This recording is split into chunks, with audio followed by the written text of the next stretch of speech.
cat genus name is Felis, and the species name of house cat is Felis catus.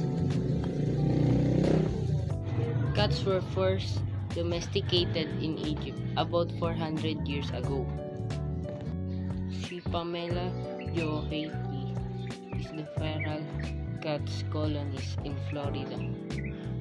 The fur and the feathers are flying 18J. Cats conserve energy by sleeping for an average of 13 to 4 hours a day.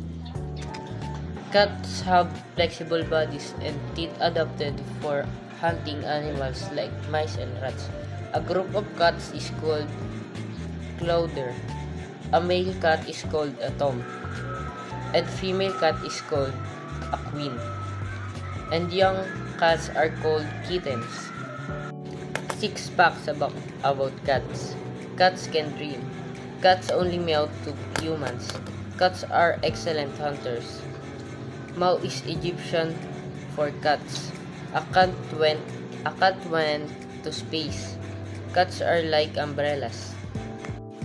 This is the end of my video presentation.